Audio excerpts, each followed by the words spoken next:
அனைவருக்கும் வணக்கம். Welcome to Sanjaya study circle. நம்ம இன்னைக்கு என்ன பார்க்க போறோம்னா, ஜனவரி 25 இதனுடைய நடப்பு நிகழ்வுகள் என்னன்னு பார்ப்போம்.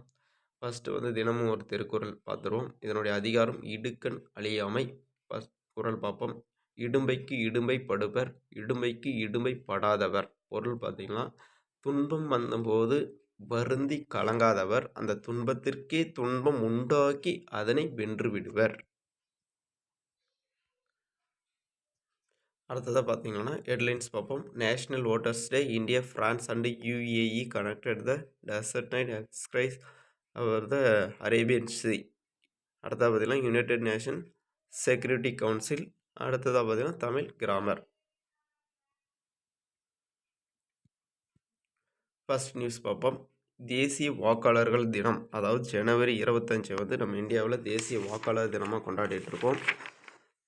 அதுக்காக பார்த்தீங்கன்னா நமது நாட்டில் 18 முதல் 25 வயது வரை உள்ள இளம் வாக்காளர்கள் எண்ணிக்கை 7 கோடிக்கு அதிகமாக இருக்குது. அது பார்த்தீங்கன்னா இந்த நம் நாட்டில் 5000 இடங்களில் லட்சக்கணக்கான இளம் வாக்காளர்கள் இருப்பதனால காணொளி காட்சி மூலமாக நமது பிரதமர் உரை நிகழ்த்துகிறார். அப்புறம் அதாவது இப்போ ஜன் 25 தேசிய வாக்காளர் தினம் கொண்டாடி இருக்கோம். இது எத்தனாவது தேசிய வாக்காளர் தினம்னு பார்த்தீங்கன்னா 14th நேஷ்னல் ஓட்டர்ஸ் டே, அதாவது 14வது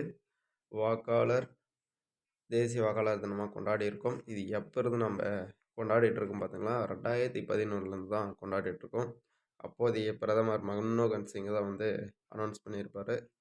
அடுத்ததாக பார்த்தீங்கன்னா எதுக்காக இந்த அதாவது வாக்காளர் தினம் கொண்டாடுறோன்னு பார்த்தீங்கன்னா 1950 ஜனவரி 25 தான் இந்திய தேர்தல் ஆணையம் உருவாக்கப்பட்டது. அதன் நினைவாக இந்த தேசிய வாக்காளர் தினத்தை கொண்டாடிட்டு இருக்கோம்.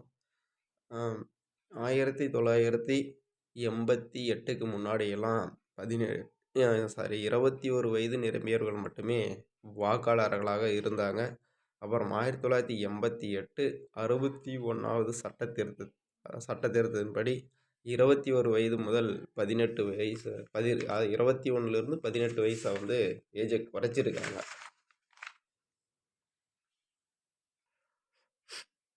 அடுத்ததாக பார்த்தீங்கன்னா இந்திய, பிரான்ஸ், யூஏஇ விமானப்படைகள் அரபிக்கடலில் பயிற்சி பெற்றிருக்காங்க. என்ன ரீசனுக்காக பார்த்தீங்கன்னா இஸ்ரேலில் நடந்து வரும் போரில் ஹமாஸுக்கு ஆதரவாக யேமனின் ஹவுதி கிளர்ச்சியாளர்கள் செங்கடல், அரபிக்கடல் பிராந்தியங்களில் பயணிக்கும் சரக்கு கப்பல்கள் மீது அப்பப்போ தாக்குதல் நடத்திட்டு இருக்காங்க. இந்த ரீசனுக்காக இந்தியா, பிரான்ஸு, ஐக்கிய அரபு அமீரகம் இந்த 3 கண்ட்ரியும் சேர்ந்து விமானப்படை பயிற்சி நடத்தியிருக்காங்க.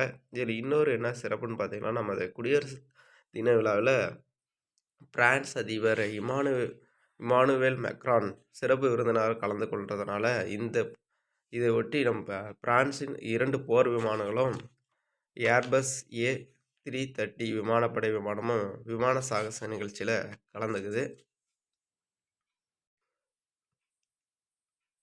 அடுத்ததாக பார்த்தீங்கன்னா யுனைடெட் நேஷன் செக்யூரிட்டி கவுன்சில் இது எப்போ உருவாக்குனாங்கன்னு பார்த்தீங்கன்னா 24 அக்டோபர் 1945 ஸ்டார்ட் பண்ணியிருக்காங்க. இதனுடைய ஹெட் குவார்ட்டர்ஸ் எங்கே இருக்குன்னு பார்த்தீங்கன்னா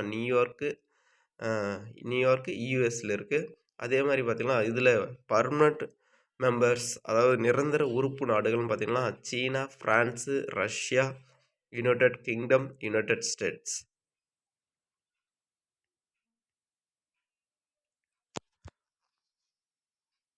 அடுத்ததாக பார்த்தீங்கன்னா நம்ம இன்றைக்கி தமிழ் இலக்கணம் ஒன்று பார்ப்போம். ஆகுபெயர், அதாவது ஆகுபெயர் என்னன்னு சொல்லி பார்த்தீங்கன்னா எக்ஸாம்பிள் சொல்கிறோம். வீட்டுக்கு வெள்ளை அடித்தான் சொல்லிட்டோம். இத்தொடரில் வெள்ளை என்பது வெண்மை நிறத்தை குறிக்காமல் வெள்ளை நிறமுடைய சுண்ணாம்பை குறிக்கிறது. இவ்வாறு ஒன்றின் பெயரை குறிக்காமல் அதனோடு தொடர்பு உடைய வேறு ஒன்றை ஆகி வருவது ஆகுபெயர். அதாவது நம்ம சுண்ணாம்பு அடிச்சிட்டோம், அதுவும் வெள்ளை நிறம்.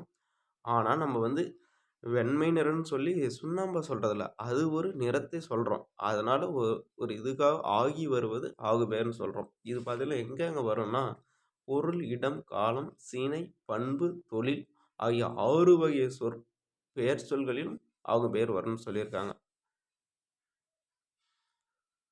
அடுத்த ஃபர்ஸ்ட்டு வந்து பொருள் ஆகுபெயர்ன்னு பார்த்துருவோம். மல்லிகை சூடினால் இது என்ன சொல்லியிருக்காங்க பாருங்க. மல்லிகை என்னும் முழு பொருளின் பெயர் அதன் ஒரு உறுப்பாகிய மலரை குறிக்கிறது.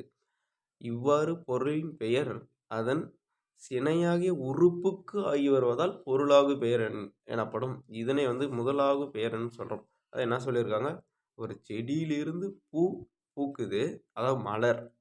அது வந்து அதாவது செடியிலிருந்து பூக்கிறது வந்து ஒரு மலர் தான். அதுவும் அதாவது செடியில் வந்து ஒரு உறுப்பு, அது சினையான உறுப்பு. அதுவே மலரை வந்து பொதுவாக சொல்லாமல் அதுக்கு ஒரு பேர் வச்சு சொல்கிறோம். மல்லிகை எனும் முழு பேர் வச்சு சொல்கிறோம். இதனால் பார்த்தீங்கன்னா மல்லிகை சூடினால்னா பொருளாகு பெயர். நெக்ஸ்ட்டு இடவாகு பெயர். சடுகுடு போட்டியில் தமிழ்நாடு வெற்றி பெற்றது. தமிழ்நாடு எனும் பெயர் அவ்விடத்தைச் சேர்ந்த விளையாட்டு அணி குறிப்பதால் இஃது இடவாகு பெயர்னு சொல்கிறோம். அதான் சடுகுடு போட்டியில் தமிழ்நாடு வென்றதுன்னு சொல்கிறோம். ஆனால் தமிழ்நாடு வென்றதுன்னா ஒரு டீமை குறிக்குது. அந்த டீம் எது, தமிழ்நாட்டை சேர்ந்த டீம். அதனால் இது இடவாகு பெயர். நெக்ஸ்ட் வந்து காலவாகு பெயர். டிசம்பர் சூடினால் இது பார்த்துக்கோங்க. டிசம்பர் என்னும் காலப்பெயர் அக்காலத்தில் மலரும் பூவை குறிப்பதால் இது காலவாகு பெயர்.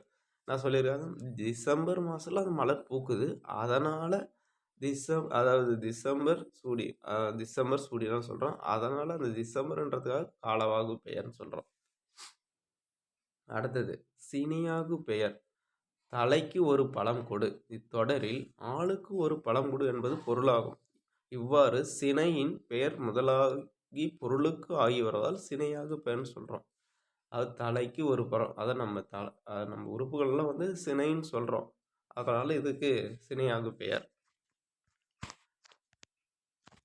அடுத்தது பண்பு ஆகு பெயர். இனிப்பு தின்றான். இத்தொடரில் இனிப்பு என்னும் பண்பு பெயர் தின்பண்டத்தை குறிப்பதால் இது பண்பாகு பெயர்.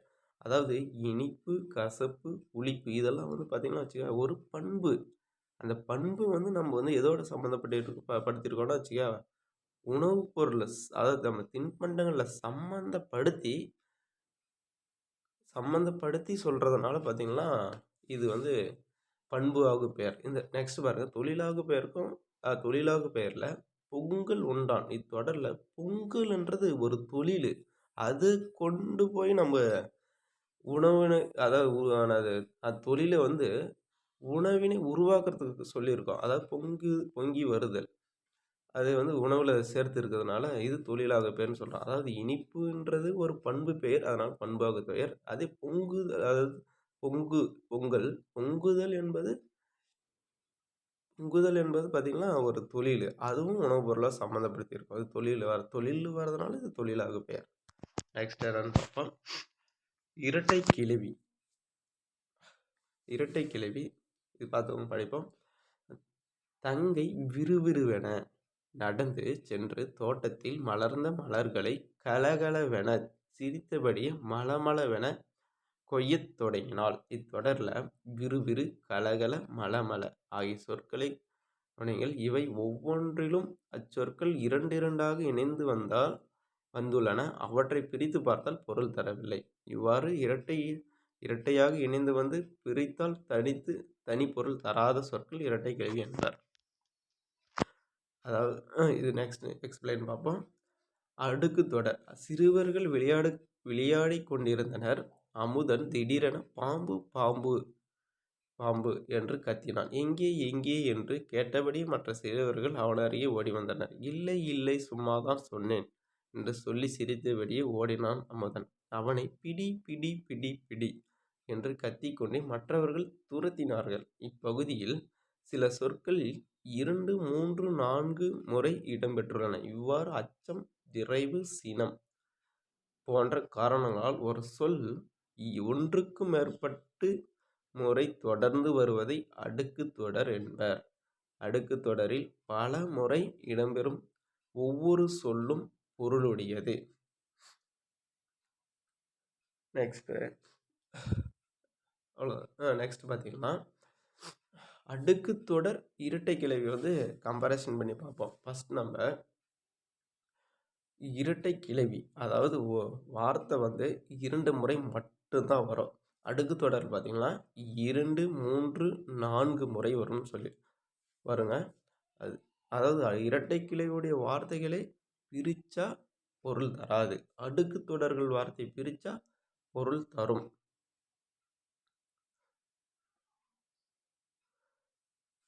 அடுக்கு தொடர் பார்த்தீங்கன்னா வச்சுக்கோங்க, தனியே நிற்கும் சொல்லு. ஆனா இரட்டை கிளைவில் தனித்தே வராது சொல்லு.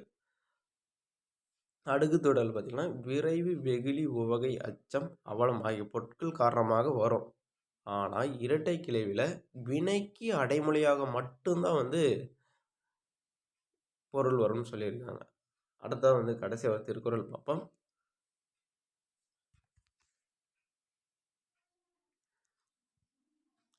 தார்த்தாங்கி செல்வது தனை தார்த்தாங்கி செல்வது தானை தலைவந்து போர்த்தாங்கும் தன்னை அறிந்து. இதனுடைய பொருள் பார்த்தீங்கன்னா, தன்மேல் எதிர்த்து வந்த பகைவரின் போரை தாங்கி வெல்லும் தன்மையை அறிந்து அவருடைய தூசிப்படையை எதிர்த்து செல்வதே படையாகும் சொல்லியிருக்காங்க. இது அதிகாரம் பார்த்தீங்கன்னா படைமாட்சி. தேங்க்யூ.